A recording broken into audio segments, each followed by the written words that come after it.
इतने सारे लोग हैं। मैंने कहा तुम्हारे यहाँ कोई लड़के गलत रास्ते पर नहीं जाते? बोले नहीं जाते। 52 है, कुछ करेगा एक ना एक तो देख ही लेगा रास्ते में, ध्यान रखना, एक ना एक तो पकड़ ही लेगा। तू कर क्या रहा था, कहां गया था, ध्यान रखिए। हमें कोई पहरेदार की जरूरत नहीं हुआ करती है। हमारे परिवार में अनुशासन नहीं, हमारे परिवार में प्रेम अनुशासन चला करता है, ध्यान रखिए। कितना सुखद परिवार। मैंने कहा ये 52 परिवारों को जब एक साथ मैंने देखा, मैंने कहा सच कह सकता हूं मैं पुलक सागर, मेरी बुद्धि ऐसी है, मैं क्या करूं। मैंने कहा सम्मेद शिखर की वंदना से जो सुख मिलता है, तुम 52 लोगों को एक साथ देख करके हमें सुख प्राप्त हुआ करता है। एक साथ रहना, एक से कपड़े आना, एक से जेवर आना, एक से आभूषण आना।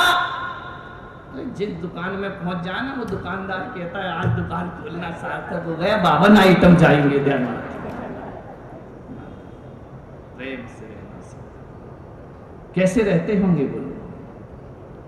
एक नारी संकल्प कर ले, नारी ही घर तोड़ती है, नारी ही घर जोड़ती है। जब तक शादी नहीं होती तब तक दो भाई बहुत प्रेम से रहते, और जब से समझ गए क्या, तत्श्री महाभारत प्रस्तुत करता गोत्र है। जब से देवी जी आ जाती है निगाहें बदल जाती, ये मेरा, ये तेरा, ये इसका, ये उसका। मैंने उनसे पूछा कि 52 लोग एक साथ रहते तो कैसे रहते हो? बोले रेगिस्तान में भी हम हरे हो जाते हैं, रेगिस्तान में भी हम हरे हो जाते हैं। हम भाई भाई हैं जब एक साथ खड़े हो जाते हैं। एक साथ खड़े हो जाओ तो रेगिस्तान में भी हरे हो जाओ। प्रेम से नारी संकल्प कर ले कि मैं अपने परिवार को टूटने नहीं दूंगी, कैसी भी स्थिति बन जाए ये परिवार नहीं टूटेगा। ध्यान रखना, कभी कभी एक माला में अनेकों मोती होते हैं, तो माला टूट जाए तो एक मोती, दो मोती नीचे गिरते हैं, तो आप क्या करते हो?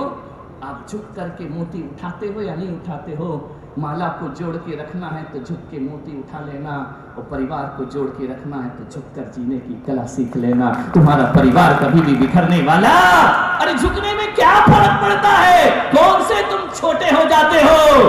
अरे जो जितना झुकता है वो ऊपर उतना ही उठता है। ध्यान रखना, ऊपर उठने की कला है। ऊपर उठना सीखना चाहते हो तो झुक करके जीना सीख जाइए। परिवार में झुक कर बिखरने मत दो। मैं महिलाओं से निवेदन कर रहा हूं, यहीं की अहमदाबाद की, तो बचे कितने दिन हैं, कब तक करूंगा तुमसे, तो जाना है। आपसे निवेदन करता हूं, बहुत सी महिलाएं यहां बैठी होंगी, पुरुष बैठे होंगे, बेटियां बैठी होंगी, बहुएं बैठी होंगी। 10 लक्ष्मी आती है ना, 10-10 दिन के उपवास करती है। करें किसी ने हाथ उठाना? अरे बहुत, बाप रे इतने सारे, बहुत अच्छा। 28 के 8 दिन उपवास कर लेती हो, अष्टमी 14 को उपवास कर लेती हो, बहुत अच्छी बात है। इससे तुमने हमारे समाज और धर्म का गौरव बढ़ाया है उपवास तपस्या करके।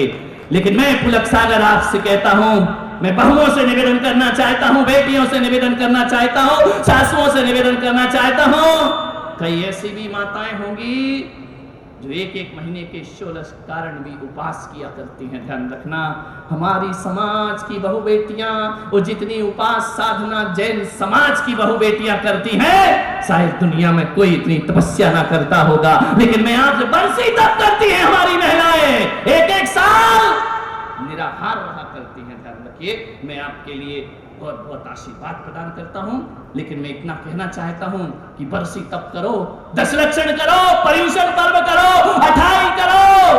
अरे तुम्हारे अंदर इतनी ताकत है, एक साल तुम भूख सहन कर लेती हो, प्यास सहन कर लेती हो।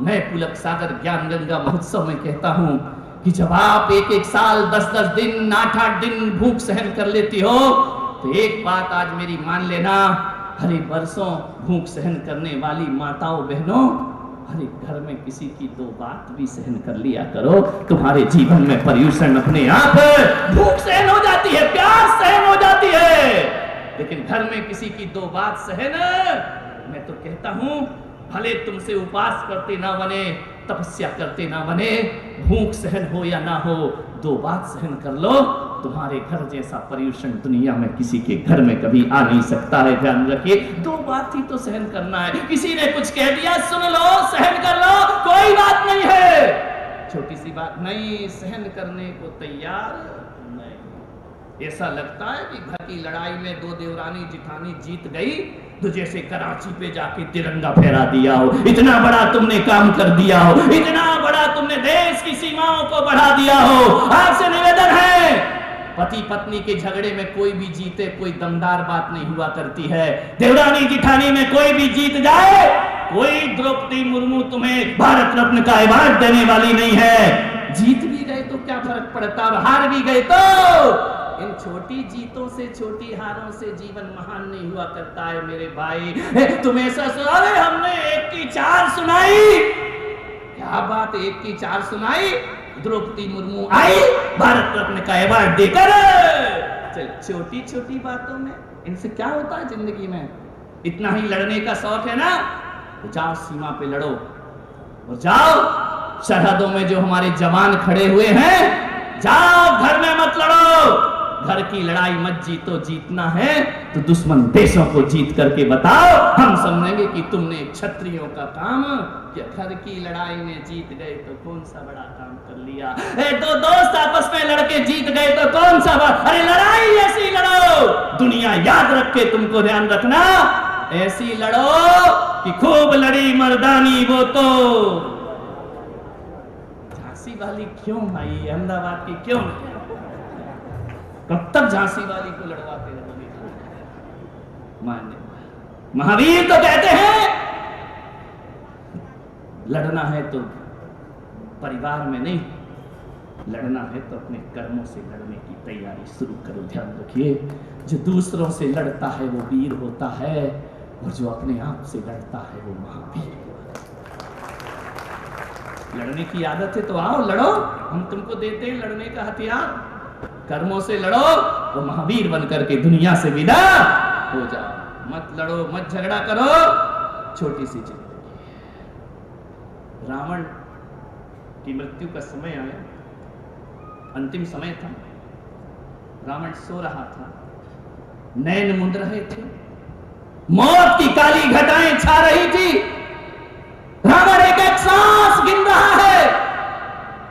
अरे वह रावण जिसके चलने से धरती कांप जाया करती थी, यमदूत जिसके चरणों में बैठे रहते थे, नवग्रह जिसके हाथ जोड़े खड़े रहते थे, आज वो रावण सोने की लंका में मिट्टी के ढेर पर पड़ा हुआ है। रावण की आंखों में अश्रु की धारा है। श्री राम ने कहा कि भैया लक्ष्मण, रावण का अंतिम समय है, तो जाओ रावण से कुछ राजनीति के सूत्र सीख कर आओ। लक्ष्मण ने कहा भैया वो दुश्मन है, दुश्मन मुझे क्या ज्ञान प्रदान करेगा। बोले नहीं, रावण बहुत बड़ा विद्वान है, रावण बहुत बड़ा ज्ञानी है, रावण जैसा शक्तिशाली कोई और नहीं हो सकता। रावण ने एक दिन कहा था कि राम तुम शक्तिशाली नहीं, शक्तिशाली तो मैं हूं, कि मुझे मारने के लिए नारायण को अवतार लेकर बंद मन में भटकना पड़ता है। ध्यान रखिए, मेरे से ज्यादा शक्तिशाली कोई दूसरा नहीं हो सकता है। जाओ लक्ष्मण, रावण से जिंदगी के कुछ सूत्र लेकर के आओ। लक्ष्मण गए, रावण की आंखों से गरम गरम आंसू ढुलक रहे थे। जिसको बड़ा अभिमान था अपने ताकत पर, अपने शौर्य पर, आज वो जमीन पर लेटा पड़ा। लक्ष्मण गए, लक्ष्मण को देखा रावण ने, लक्ष्मण ने कहा कि मुझे भैया राम ने भेजा है। कैसे आए धरणीधर, लक्ष्मण तुम कैसे आए मेरे पास? बोले मुझे जाते जाते कुछ जीवन के सूत्र दे करके जाओ। रावण ने कहा मेरे पास समय बहुत कम है, मेरे पास सांसें बहुत कम है,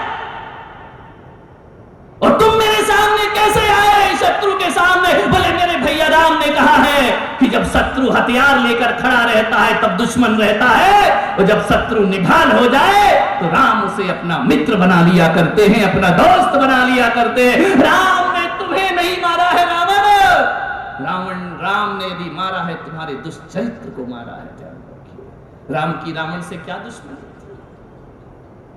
क्या कहा है श्री राम ने? बोले जाओ जीवन के सूत्र दो। रावण ने कहा पूछो जल्दी, 9:45 होने वाले हैं, है ना? जल्दी पूछो, नहीं तो प्रवचन अधूरा रह जाएगा। अब रावण क्या करे और लक्ष्मण क्या करे? पूछेगा तभी जब पुलक सागर पूछवाएगा, नहीं तो मैं तो 10 दिन तक नहीं पूछूंगा, मेरा क्या। रावण ने कहा कि लक्ष्मण पूछो, जल्दी पूछो। लक्ष्मण ने कहा कि हे लंकेश, हे लंकाधिपति रावण, हे महाविद्वान रावण, एक बात मुझे बताओ कि इतना शक्तिशाली रावण राम से कैसे हारा? राम के पास ना ये वैभव था, ना इतनी शक्तियां थी, तुम कैसे हार गए और राम कैसे जीत गए? रावण ने कहा कि लक्ष्मण, कौन कहता है कि राम जीते हैं और रावण हारा है? जीता तो अभी भी मैं ही हूं। बोले मृत्यु के सैया पर पड़े और कह रहे जीता मैं ही हूं। बोले देखो ना लक्ष्मण, जब तक मैं जिंदा रहा राम मेरी लंका में पैर नहीं रख पाए, और आज राम जीवित हैं, मैं उनके वैकुंठ में पैर रखने जा रहा हूं। उनके रहते रहते मैं उनके स्वर्ग में जाने की तैयारी कर रहा हूं। लेकिन एक बात तुमने तो लक्ष्मण मुझसे पूछी है कि मैं कैसे हारा और राम कैसे जीते। रावण कभी नहीं हारता, राम कभी नहीं जीतते। लेकिन आज तुमने पूछा, जितना बताता हूं, रावण की पराजय और राम की जीत में ना राम कारण है ना रावण कारण है। यदि कोई कारण है लक्ष्मण, आज मैं हारा हूं तो मेरे पास तुम्हारे जैसा भाई नहीं था, और आज राम जीते हैं, उनके पास तुम्हारे जैसा भाई था। मेरा भाई तो मेरी मृत्यु का इंतजार करता है, मेरा भाई तो मेरे मृत्यु के राज बताया करता है। मैं हारा हूं अपने भाई की वजह से, मैं हारा हूं विभीषण की वजह से, और राम जीते हैं तो लक्ष्मण की वजह से। ध्यान रखना, जिसके पास लक्ष्मण जैसा भाई होगा वो दुनिया में कभी भी पराजित है, और जिसके पास विभीषण जैसा भाई होगा वो दुनिया में कितना भी शक्तिशाली बन जाए, एक छोटा सा तिनका भी उसे परास्त कर देगा। तो अहमदाबाद वालों बोलो, विभीषण जैसे भाई हो या लक्ष्मण जैसे भाई? सोचना है। अभी तो तुम लक्ष्मण ही बोलोगे, तो बड़े भाई से पूछना पड़ेगा, बोल रहे विभीषण है या लक्ष्मण है? षड्यंत्र रचता है आदमी। तुम इसलिए जीत गए राम कि तुम्हारे पास लक्ष्मण जैसा भाई था, और मैं इसलिए हार गया कि मेरे पास विभीषण जैसा भाई था। ध्यान रखना, एक बात सोचिए, विचार करिए। ये भ्रात प्रेम, ये भ्रात मित्रता, विचार करना है आपके। आपसे मैं निवेदन कर रहा हूं। लक्ष्मण को काय का वनवास मिला था? वनवास तो राम जी को मिला था। कैकेयी ने लक्ष्मण के लिए तो मांगा ही नहीं था, सीता के लिए मांगा ही नहीं था। लेकिन बाहरे भाई का प्यार, सौतेले भाई थे, सगे भाई तो नहीं थे ना, लेकिन विभीषण को सगा भाई था। नकुल, सहदेव, युधिष्ठिर, ये सौतेले भाई थे, मेरे भाई। ध्यान रखिए, ये सगे भाई नहीं थे। सौतेले भाइयों ने वो करके दिखा दिया। भरत शत्रुघ्न सौतेले भाई, लेकिन सगे भाइयों से भी ज्यादा इन्होंने अपने जीवन में प्रेम को दर्जा दिया था। आपसे निवेदन है कि जब भी अपने घर में बर्बादी आती है ना, तो पड़ोसियों की वजह से नहीं, घर की लड़ाई से घर बर्बाद हुआ करता है। महाभारत 2 भाइयों की लड़ाई थी, रामायण परिवार की लड़ाई थी। इतिहास को उठा करके देखो, भरत बाहुबली, ये भाई। ध्यान रखना, भाइयों का झगड़ा था। कमठ पारसनाथ, भाइयों का झगड़ा था। और मैं आज ये प्रवचन का विषय इसलिए लेकर आया हूं, एक चिंतन मैं आपको देना चाहता हूं। पड़ोसियों से झगड़ा करोगे तो इस जन्म की लड़ाई इसी जन्म में खत्म हो जाएगी, लेकिन भाई से झगड़ा करोगे 7 जन्म तक लड़ाई खत्म नहीं हुआ करती है। ध्यान रखना, भाव भाव तक लड़ाई चला करती है। कमठ और पारसनाथ की लड़ाई 10 भाव तक चला करती है। ध्यान रखना, भाई से लड़ाई मत कर। खून की लड़ाइयाँ ये अनंतानुबंधी कषाय बनती हैं, ऐसा आगम कहता है, ध्यान रखना। वो जितने भी झगड़े हुए हैं वो परिवार के झगड़े हुए हैं, और जब भी आदमी को धोखा मिलता है वो अपनों से मिला करता है। मीरा को जहर किसी पड़ोसी ने दिया था, किसने दिया था? परिवार के लोगों ने तो दिया था ना। राम को वनवास अपने घर के लोगों ने दिया था, ध्यान रखिए। और भरत चक्रवर्ती का मानभंग कोई और नहीं करता है, उनका भाई उनका मानभंग कर दिया करता है, ध्यान रखना। ये भारत यदि नाजुक बना है, ये भारत यदि गुलाम बना है, कि मत सोचना कि अंग्रेजों के कारण बना है। अंग्रेजों की क्या ताकत की हमारे देश पर हुकूमत कर सकते, मुगलों की क्या ताकत की हमारे देश पर हुकूमत कर सकते।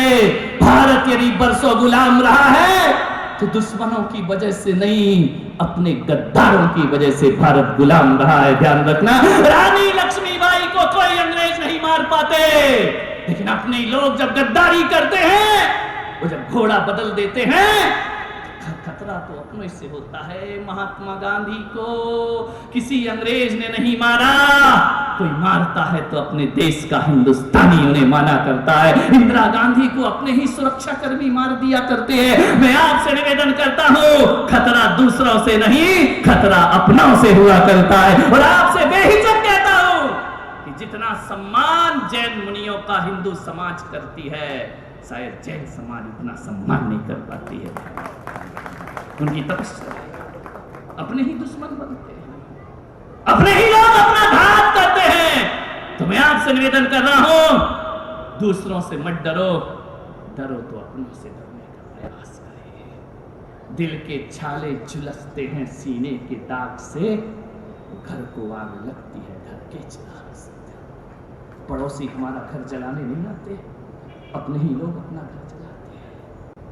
विचार करना है, सोचना है, अपनों से सावधान। सारी दुनिया तुम्हें क्षमा कर दे और भाई ने क्षमा नहीं किया ना, तो तुम कितने भी क्षमा वाणी और इच्छामी दुक्कड़म कहते रहना, कोई फर्क पड़ने वाला नहीं है मेरे भाई। सारी अब आती ना पर्यूषण के बाद, क्षमा वाणी, उत्तम क्षमा, मिच्छामी दुक्कड़म। वो भी देखता है आदमी दोस्त कौन है और दुश्मन कौन है, ध्यान रखना। दोस्तों के तो गले ही लगना, दुश्मनों के तो गले ही नहीं लगता है। ऐसा जा रहा मिच्छामी दुक्कड़म, दुश्मन है का मिच्छामी दुक्कड़म बाजी वाले को कह रहा है। आजकल तो वो एक चीज और, पहले तो कार्ड चलते थे, अब तो वो चल गया है मोबाइल SMS, ध्यान रखना। क्या लिखा है उसने भी नहीं पढ़ा, किसने भेजा उसने भी नहीं पढ़ा, गाली भी लिख दो तो कहेगा मिच्छामी दुक्कड़म लिखा है, ध्यान रखिए। आदमी के पास सब औपचारिकताएं बंदे हैं, क्षमा, सारा दुनिया भी क्षमा कर देती तो बाहुबली को केवल ज्ञान नहीं होता, लेकिन जब सगा भाई क्षमा करता है ना, तब केवल ज्ञान बाहुबली को प्रकट हो जाया करता है।